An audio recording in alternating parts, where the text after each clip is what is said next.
Hey everybody, it's Stick Vet, your friendly neighborhood veteran, and this is part 3 of the Warriors Reflection series. I would hold myself in a different posture. What do you stand for? What are you holding on to? This is an old journal entry from my past self. I feel bad for my mother, that I survived the war.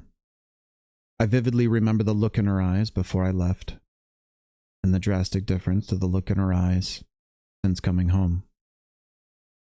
Her son never came home, because every bit of the boy she raised was trained out of me, and the rest was burned away in the fires of war. And she was cheated out of mourning her son because I survived. I am the husk of what remains.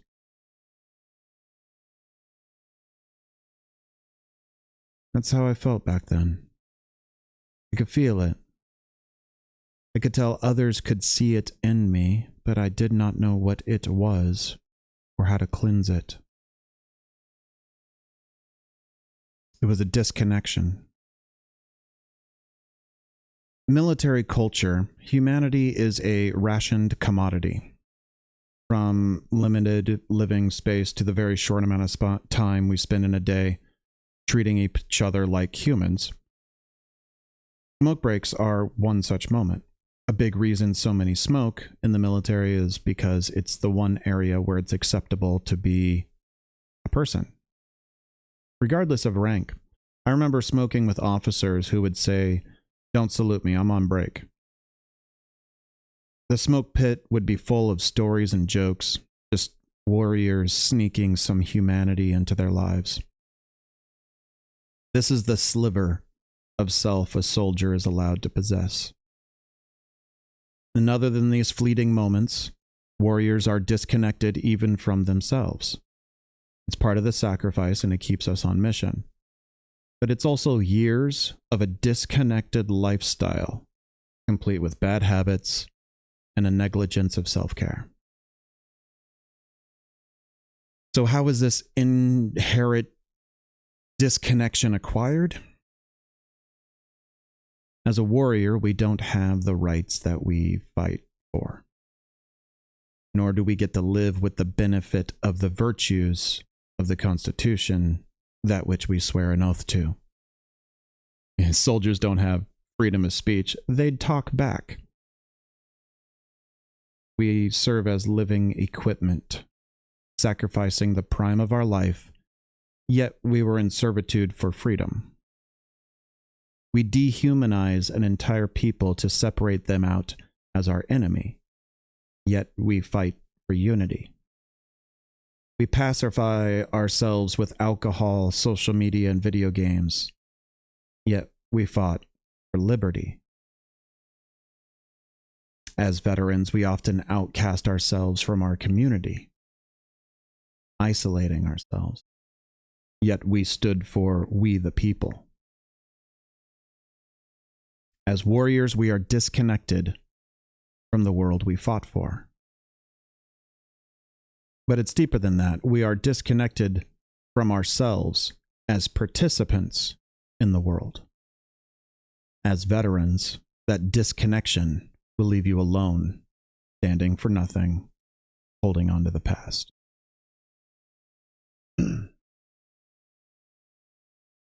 One sacrifice that is often forgotten is just our 20s. You look at civilians in their 20s, they are on a path of self-discovery, among other life lessons. Veterans are a bit behind the ball on self-discovery as they spent their 20s being molded as a warrior. The importance of a healthy relationship with yourself was not covered in military training. There was no discovering your passion or how you're gifted or how to use that to make the world better. So it's a young adult's work that we still have to face. Because the warrior you were molded into is not someone who is living true to yourself. A simple question that takes time to ponder and discover: who are you? I hold myself in a different posture. What are you holding on to that you need to let go of? Growth is grasping onto belief structures that you want to instill in your life. You can't grow until you first let go of the unhealthy belief that you have already acquired. Only then can you change. Just letting go and grasping a hold, just like climbing a mountain. And what are you standing for that you are doing now? The importance of your military service is no small thing. It can be intensely meaningful. So, to find as much meaning from your current life now, you have to find that intensity again. Passion is a core aspect of who you are. It's the source of your effortless motivation, drive, and the engine that creates purpose in your life. But you have to do the part where you discover it and feed it. For me, cleansing was teaching myself to view my body and self in a different light, or rather with any light at all. Remember, I felt like the husk of what remains. I created a mantra of sorts that I repeated daily. This is a piece of my personal path. I am not this body that I live in. I am on my way and my body follows.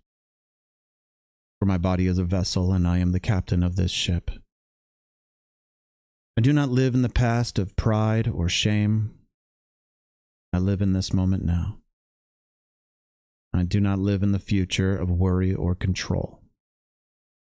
I live in this moment now.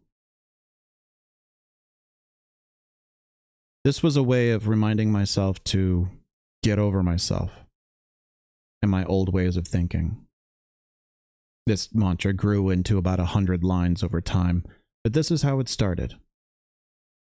A simple reminder that I am not the burdens that I have taken on. I am letting go and grabbing hold of who I truly am.